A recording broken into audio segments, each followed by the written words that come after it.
Yo, what's good with it? Welcome to Mac TV, Music Art Culture Knowledge. Appreciate all the likes, shares, comments, subscribes. But fuck all that. We about to get into the debate right now. I will be defending a wonderful piece of art that is Good Kid, Mad City. My homie, introduce yourself. Yo, what's up? It's COMPTON EARL. And he will be defending Section 80. Section 80, baby. We already know which one is clearly the better album. Okay. But, yeah, we're going to have some fun. Again, like, share, comment, subscribe. Subscribe to the YouTube channel, 82 Kings. I'm going to put my homie's information in the description so y'all can hit him up on Instagram or whatever. He's got a lot of dope music. Dope MC. He don't be taking it serious, though, but he's dope as fuck on the mic. But yeah, so the way that this flows, first round, a minute and some change. We speak our piece, saying why we prefer one album over the other, why we think it's dope, uninterrupted. Next round, we pull the swords out. Pause. Just joking. Don't need no hate mail.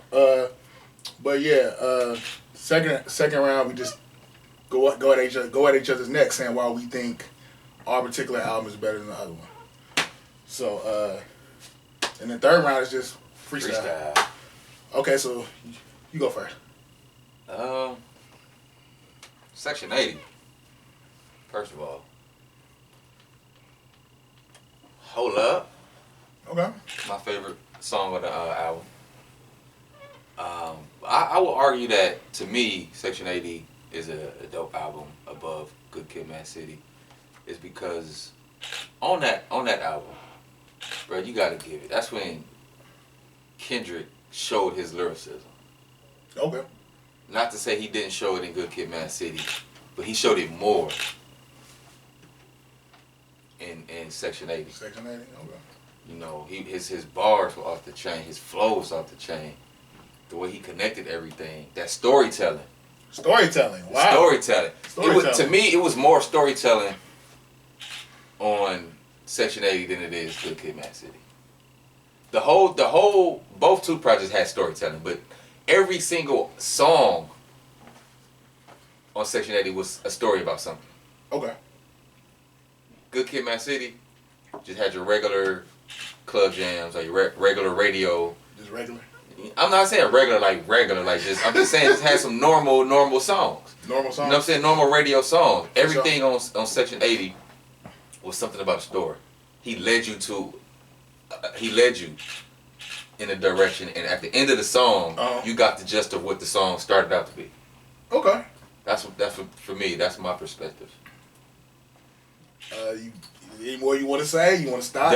I think dig deep, brother. Also, too, like there's really no comparison, but I'm talking about as far as that time period where Section 80 was out. You know, when it was released. You know, I'm not strategically saying it's a greater album than Good Kid, Mad City. Okay. Before an album like that at its time was definitely a dope ass album. Okay. The production was, you know, it was excellent. It was excellent? Excellent to me. We're speaking for its time. Okay. Now, if we put Section 80 same release date as Good Kid, Mad City, no. Good Kid, Mad City obviously will win. But I'm saying for Section 80 at its time, wasn't nothing touching that. So it was good for the time that it dropped? It was the time that it dropped. Wasn't nothing touching that. Okay. I mean, go ahead. Go for it. All right. I cannot think of any hip-hop album within the past 30 years that told black people to love themselves, that told black people to live in community, that gave a narrative or a story of the black plight in America, all on beat. I think the thing. I agree with you. I think the thing about Good Kid, Mad City that was so dope was we know TDE was an independent label. Right. They linked up with Interscope, Aftermath, so they with Dre, they with the big boys, and Kendrick did not compromise his art. I think that's dope that, again, you talk about storytelling. This whole thing is essentially an audiobook. Yeah. Good Kid, Mad City is an audiobook. Again, so the story element is there. Just from how the album starts, it starts off with a prayer. You know, and then as you keep listening to the album, it connects to that previous prayer, and you know why the prayer was prayed, and it tells a whole narrative. As far as people always talk about having a complete album, Good Kid, Mad City was complete. It had radio songs. What was it? The joint with Drake. Yeah. Was that Poetic Justice? Poetic Justice. Joint with Drake. What else was on there? Drink. Oh, Swimming Pools. Swimming Pools. I mean, that song was a song about alcoholism. Yeah. Yeah. You know, and I like how he had the little back and forth internally with himself. Oh, okay. I'm trying to lead you to victory, Kendrick. Like, who's even thinking about doing shit like that? You know? And production. He had Just Blaze on production. Yeah. This was crazy on that. Bitch Don't Kill My Vibe. What? That's a timeless song. I give you. Who was it? The homie that did the beat. He's from TDE's camp. Soundwave. Shout out to Soundwave. Yeah, Soundwave. What up, though? The whole TDE. We see you. Y'all doing y'all thing. Yeah, the whole production on Good Kid was tight. Good Kid, Mad City was tight. Like, I didn't particularly care for what was it, Mad City? No. I didn't particularly care for Good Kid, the song that Pharrell produced. Oh, yeah. It wasn't a bad track. It just wasn't nothing like, oh, let me go straight to that one. The thing that I think was dope about Section 80 is it was very self-reflective. You know, from the song like Reagan Era. Yeah. What was the song where he's like, 80 girls on the boulevard. Keisha song. Yes. And I feel like basically Good Kid, Mad City is Section 80 on steroids. Or was it Tammy's song? Tammy's song. Yeah. Song. Because if you listen to it, what is it? Let me look at the track list then. Sing About Me, Dying of Thirst, is basically picks up where Keisha's song left off. You know? So yeah, like listening to this album, thoroughly thought through. Okay. This thing was they were very meticulous in particular about where they placed the songs, the concepts. Oh, and I didn't even get into the bonus tracks. The bonus tracks. Let's see here. The Recipe. Hard. Black Boy Fly. Dope as fuck. He tells a whole, and that's the thing about Kendrick that I appreciate is you can't listen to him one time and just think, oh, I got it. No. You'll go back and you'll see he has bars within bars, and there'll always be something that you missed, or that just kind of went under your radar. But I can go on for days. See, what I'm thinking though, brother, this is my first. Yeah, breathe. Do you think them? For sure. Just let me, brother. Ultimately, I think Good Kid, Mad City is a timeless piece of art. Which it is.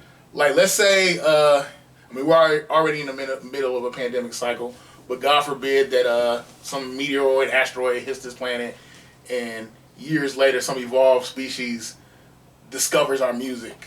Mm. That would be one of the pieces of art I would want them to find. Mm. Good Kid, Mad City. Because I feel like Good Kid, Mad City speaks to the ethos of Black America. The whole spectrum.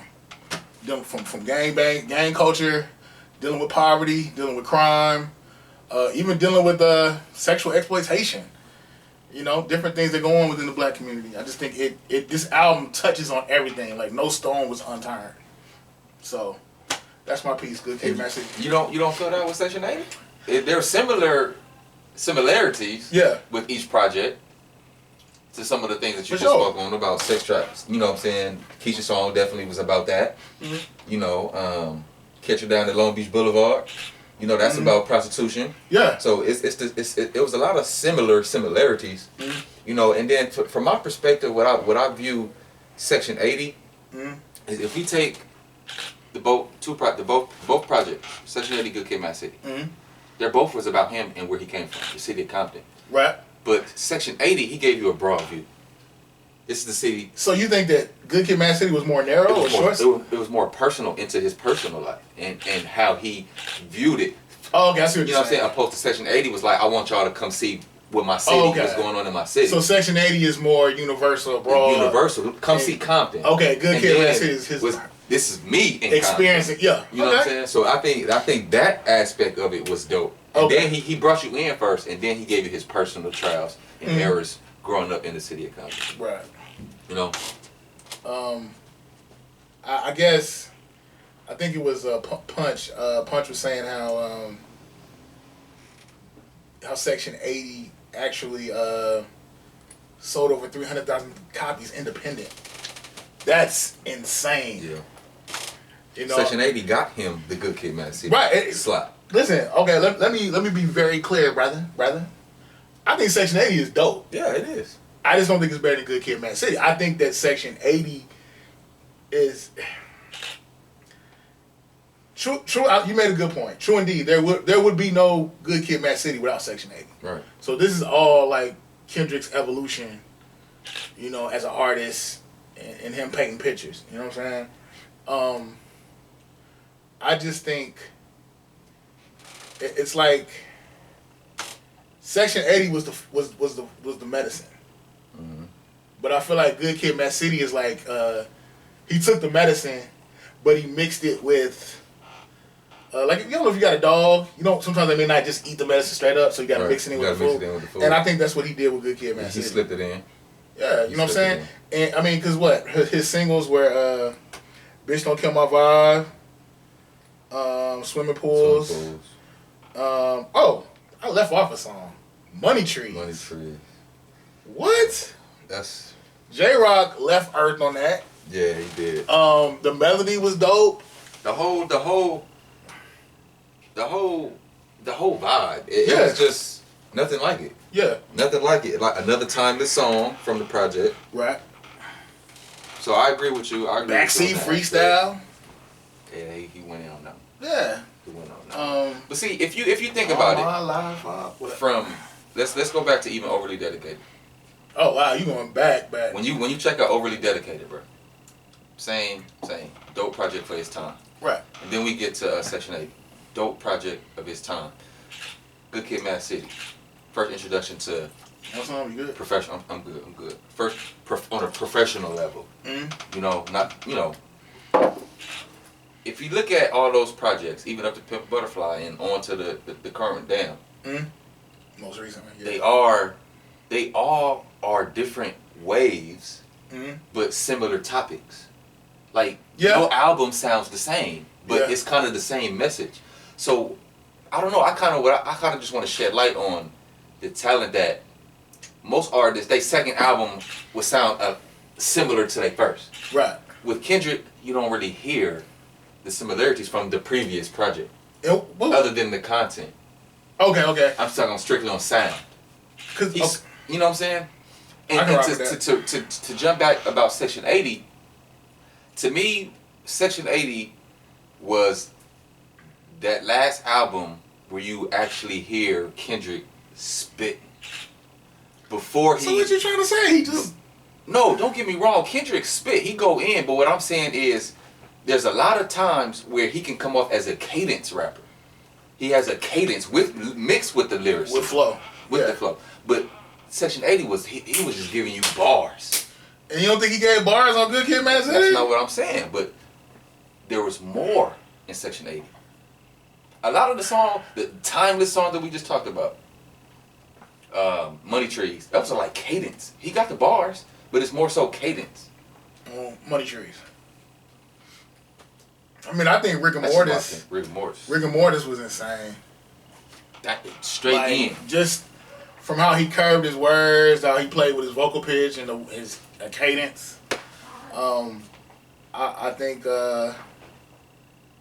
Rigor Mortis to me is like how to flow 101. Yeah. But we can't have no friendly discussion, fam. I gotta get at your neck. You do your thing. Do your thing. I think the production was not as good as Good Kid, Mad City. I think Good Kid, Mad City had better production. True indeed, the budget was bigger. True. So you had Just Blaze, you had Dr. Dre. True. One of my favorite joints on there was Mad City with MCA. Yeah. And how that beat switched over. It was just dope. Trying to think what was the name of the song where he was like we went to Westchester. Dang it, what is it called? The Art of Peer Pressure. Art of Peer Pressure. Shit, I'm with the homies. Yeah, like that. You know, he's literally talking about, okay, we're going flocking. Yeah. Here's my first case. You know what I'm saying? But again, production. I just think the beats on Good Kid, Mad City were better. And then my thing is, I like. He had more access. No, and listen, and that goes back to my point. I feel like Good Kid, Mad City is Section 80 on steroids. Yeah, I agree with you. You know what I'm saying? But that's why I prize Section 80, because he did that without that help. You know what I'm saying? So of course he's going to bring you a Good Kid, Mad City once those outlets became available to him. But again, like I think it's dope that Kendrick stayed true to his art. Yeah, of course. You know what I'm saying? Like despite the budget, despite you know, he had his a larger pick of women, his social circle got bigger, you know, but he didn't conform. You know, he didn't conform, and I'll always respect that. I think when it all plays back, you know, like when we reflect on his whole career, I think he'll be in the top 10, maybe even top 5, because his music has lasting value.